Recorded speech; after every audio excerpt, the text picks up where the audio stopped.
Good evening and welcome to APTN National News Weekend. I'm Daryl Stranger. The Thunder Bay Police Services Board suspended Chief Sylvie Hauth on Tuesday. The board said the suspension stems from an allegation made by the Ontario Civilian Police Commission. The commission served Chief Hauth with a notice of hearing for 3 counts of alleged misconduct. Hauth announced she would retire within a year from the embattled Thunder Bay Police Service the same day the allegations came forward. No date has been set for the hearing. The Police Services Board also announced they were looking for a new chief of police. The head of a controversial RCMP unit in British Columbia is denying all misconduct allegations against his squad. The Community Industry Response Group, or CIRG, was founded by the RCMP 5 years ago to deal with protests against pipelines, chiefly Coastal GasLink on Wet'suwet'en territory and the Trans Mountain Pipeline. But when the unit started clearing logging blockades at Ferry Creek, complaints and lawsuits alleging excessive force ensued. However, the outfit's commanding officer isn't fazed. Yes, categorically. The allegations that we're there as an armed part of industry is false. The fact that we collaborate with industry to the detriment of protesters is false. We are there trying to do a very difficult job and maintain our impartiality. The RCMP Complaints Commission says it has received nearly 500 complaints about police operations in these 3 areas, but only 5 have led to disciplinary action. Quebec's Indigenous Affairs Minister says his government's controversial language bill will be softened by an Indigenous language protection bill. But the Grand Chief of the Kahnawake Mohawk is still opposed to Bill 96. Here's Amelia Fournier with more. Kind of sounds like, it's kind of a last-ditch effort now to appease Indigenous people. So says Grand Chief Gusanahaway Skydeer of Kahnawake, just outside Montreal. She's reacting to Quebec's Indigenous Affairs Minister, Yann Lafrenière, who announced he's putting together an Indigenous Languages Protection Bill leading up to the province's October election. I'll be working over the next weeks, months with Indigenous communities to prepare a bill that will be protecting and promoting language and culture of First Nations. I think we were kind of looked at as still, well, there's an Indian problem and we need to, go around them. But Skydeer says the damage has already been done. English-speaking First Nations and Inuit have been asking for an exemption from Bill 96 since it was introduced. It's an imposition, and, I keep going back to our history and the way we say that we had treaty relations with people who came across the salt water, and that we would be equal, that people wouldn't be legislating over our affairs, they wouldn't be trying to control us. And we haven't seen that kind of coexistence, I'll say. But minor exceptions have already been made, like hiring 5 new police officers in Akwesasne with Quebec funds. Because we work in 2 provinces here, Quebec and Ontario, and even if we were in Quebec, we're sovereign. We will hire as we deem necessary. The language of choice here is English and Mohawk. However, Mohawk concerns over the preservation of Ganyageha go beyond their own communities. They're worried about the effects of the bill when students go to colleges, when they try to work outside of the community or access the justice system. We're already doing the work, in the community. We have a lot of program and service delivery for those who want to learn the language. We have language nests, we have immersion schools. All of those could be beefed up in terms of resources. And so I don't necessarily think it's going to help protect externally. Unless, like I said, we have a full exemption. Despite her reservations, Skydeer, she is willing to consider what the government comes up with. After we lobbied pretty hard, I'll say, to try to get an exemption or a carve-out from Bill 96, because we felt, our Indigenous languages should be paramount, to us having to learn French. This is, I guess, a step in the right direction. Amelia Fournier, APTN National News, Kahnawake, Quebec. And staying in Quebec, the Cree community of Chisasibi in northern Quebec isn't waiting for a visit from the Pope as they move forward with their healing journey. Last week, they announced they would be the first community in Quebec to initiate ground searches at a former residential school site. After a year of consultations, Chisasibi announced they will search 5 sites at Fort George Island, where the first Anglican and Catholic residential schools in Quebec opened in the early 1930s. The community says searches will take up to 2 years and will likely be complicated by the rough, overgrown terrain. They'll clear cut the area and use LiDAR first, and then from there they'll decide if they'll use the GPR. And then from there, our experts will tell us what they found, preliminary results, and then we'll consult the survivors, and then we'll go from there if we're going to continue depending on the scope of the work. Plans are moving ahead to build a new residence in South Ottawa. It will be for Inuit people from Nunavut who are in the city for medical appointments. The city's planning committee approved the Larga-Baffin's application last week, but as APTN's Fraser Needham reports, the local councillor and some residents remain opposed to the project. Larga-Baffin wants to build a 350-bed facility in South Ottawa. The proposal calls for amending existing zoning rules to add 2 additional levels to the building. But a number of residents have voiced concerns about potential traffic impacts, changes to the look of the neighborhood, and other social concerns. Local councillor Diane Dean said these concerns are valid at last week's planning committee meeting. While the merit of this facility is acknowledged, it is not related to the land use planning, zoning, and potential site plan issues that we have focused on. Whether it be an application for Larga-Baffin or a high-rise development in Kitchissippi Ward, it's critical that we allow residents to voice their legitimate planning concerns and not pass judgment or assume they have ulterior motives. Councillor Scott Moffat sits on the planning committee, and he says resident concerns are largely based on unsubstantiated fears of what the facility is for and who will be using it, rather than legitimate facts. It's the use, it's the perception of what the use is.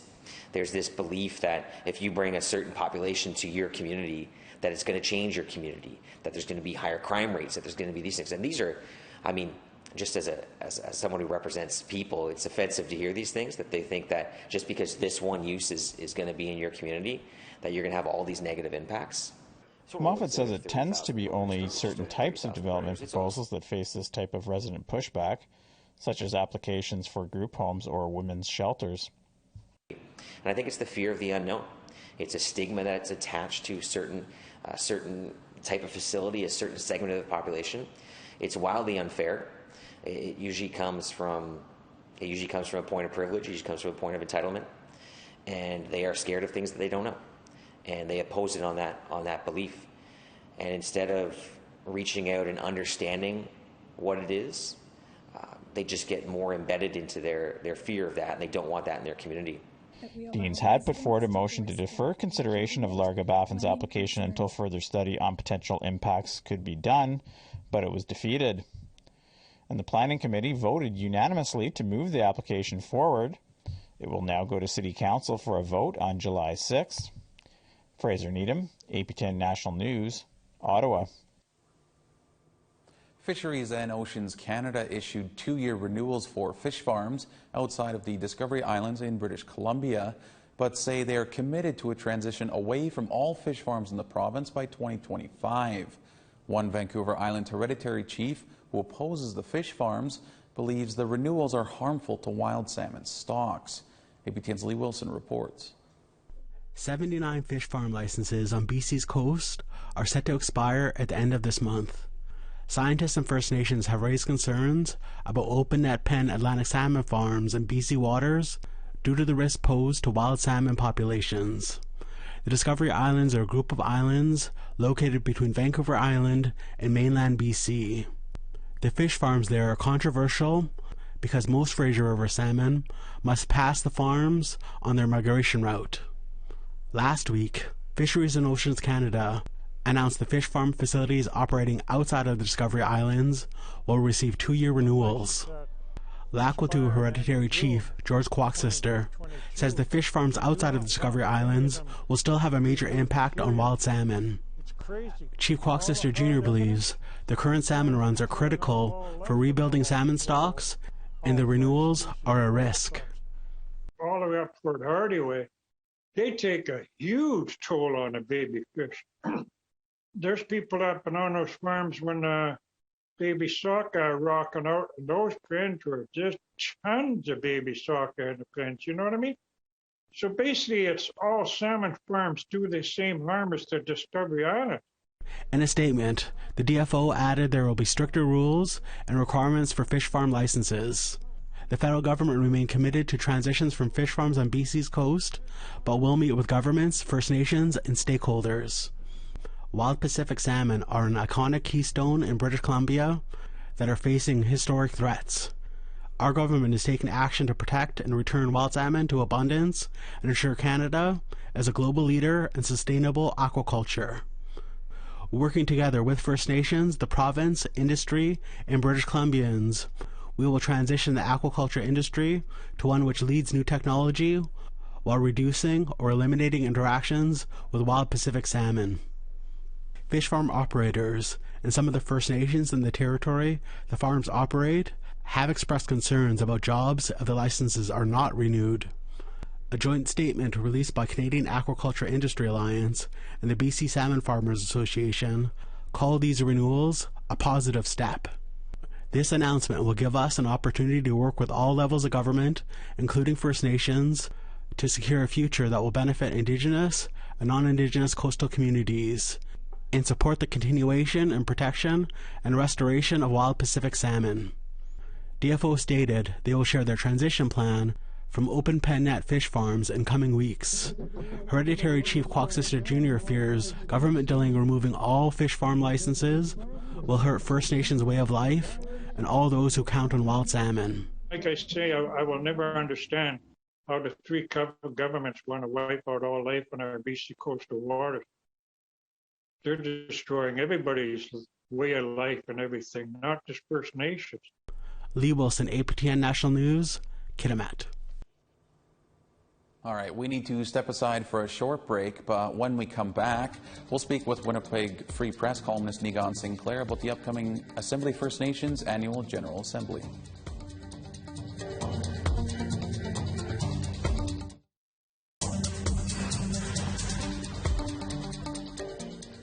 Welcome back.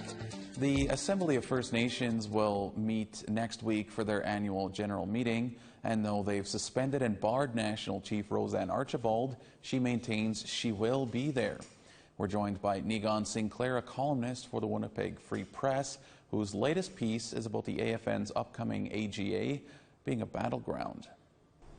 Negan, thanks so much for being with us today. Miigwech, thanks for having me, Darryl. So, it's been an unprecedented couple of weeks for the Assembly of First Nations, with many allegations being made. The AFN suspending the first woman national chief.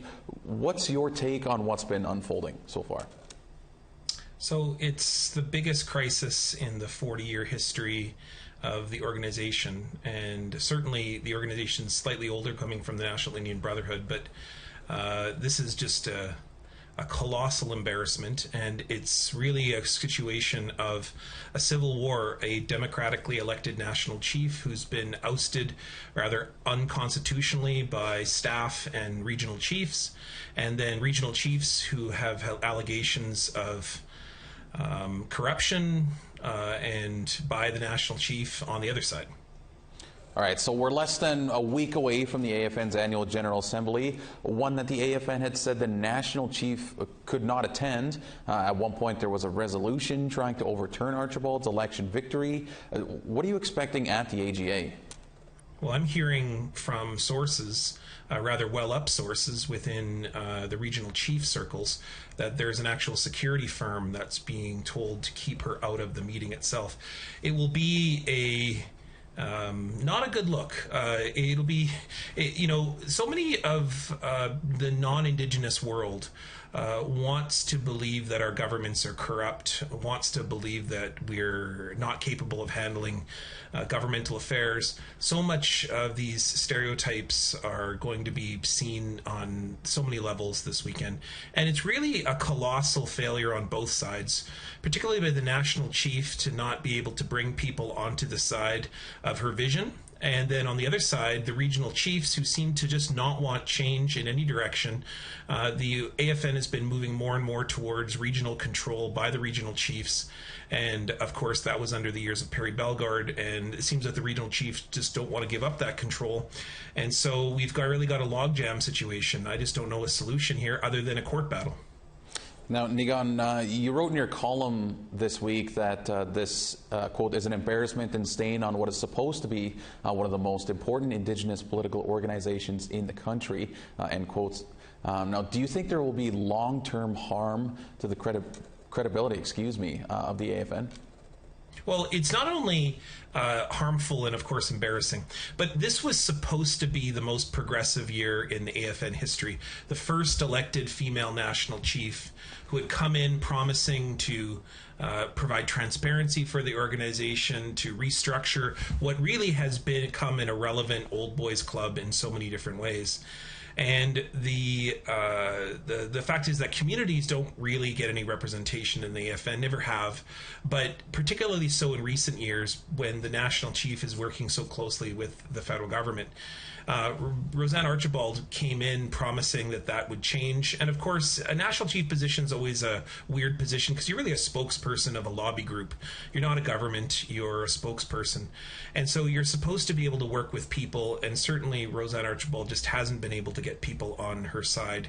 At the same time, I think the regional chiefs have not been able to work effectively or be able to give up some of their power. And so what we're going to see is a logjam, which will hurt this organization where it is already seen as almost irrelevant by many of the member nations. People are dropping out of the AFN and are not seeing the movement that is needed.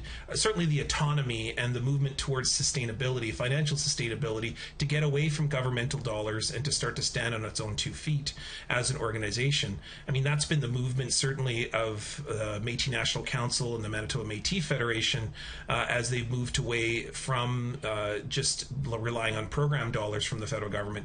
So the AFN just is going to be in that situation where they're going to be mired in more fights internally than to be able to work externally and represent the people, everyday First Nations people in some meaningful way as it continues to sort of move away from communities. And lastly here, Negan, your column also mentions the potential for the federal Liberal government looking bad here. Can you elaborate quickly on that?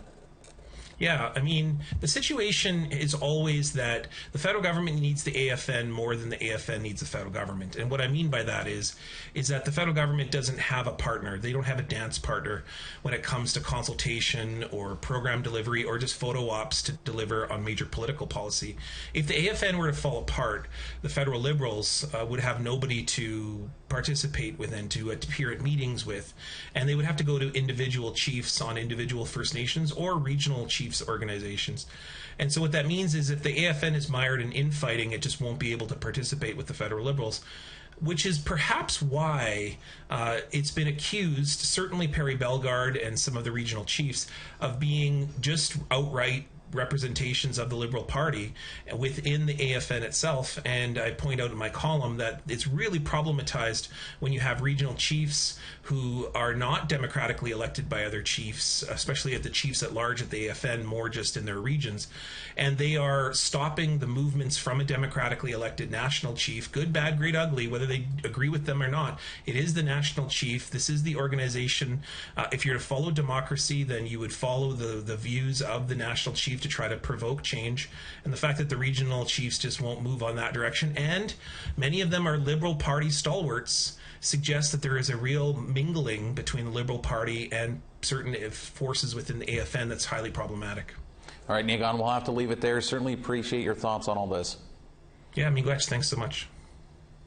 We will bring you more coverage from the AGA all next week. Still to come, a teenage Mi'kmaq rock band released their first music video on YouTube. We'll tell you what it's about next.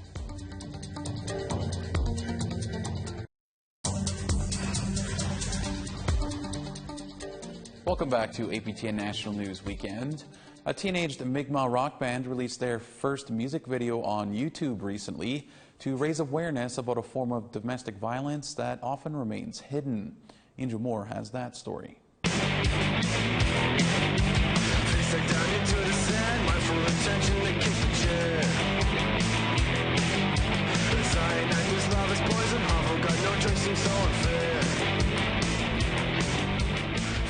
That's the Wendigos, a rock band from the Eskasoni First Nation. The song, The Love is Poison, is their first single, partly sung in Mi'kmaq. Lead singer, Kason Stevens, is only 16, and he wrote the lyrics about a subject not usually talked about. The lyrics of the song is a depiction of a man in an abusive relationship with a woman. And when I was writing the lyrics, I didn't want to put a filter on my own lyrics. I kind of wanted to show like a dark theme to what it really looked like from the victim's perspective. The Wendigos band members are grade 11 students, all from the Alison Bernard Memorial High School. Guitarist Keith Denny wants people to know men are also victims of domestic abuse. I kind of see it as like similar as like intergenerational trauma. As abuse keeps going on and on, it kind of like, it doesn't stop. Children learn it from their parents and keep performing to do it because they think it is all right to do, but in reality it isn't.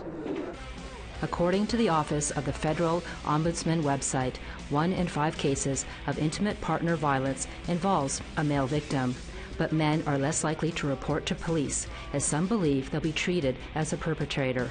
Heather Rutterham is interim director of Eskasoni Mental Health Services. She says men often fall through the cracks.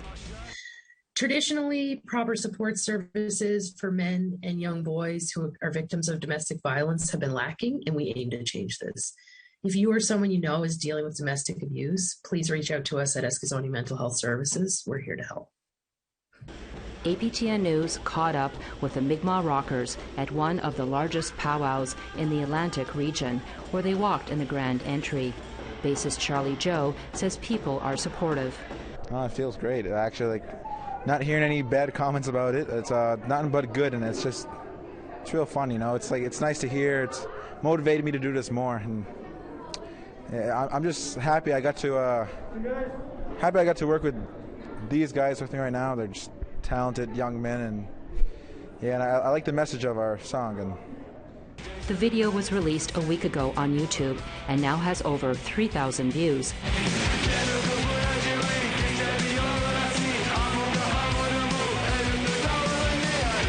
Stevens hopes it gets people thinking about ending domestic violence. Men think that getting hit by women or anybody, any partner, is all right, but it's really not.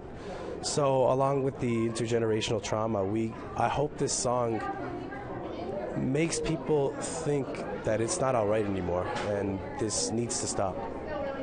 If you are a victim of domestic abuse, please call the National Domestic Violence Hotline at 1-800-799-7233. Meanwhile, the Wendigos will keep rocking, writing more music in hopes of recording an album. Angel Moore, APTN National News, Jabuktuk, known as Halifax. What a great song and such a powerful message as well. Well, that's all we have for you this time around on APTN National News Weekend. I'm Daryl Stranger. Thank you for joining us, and have a great weekend.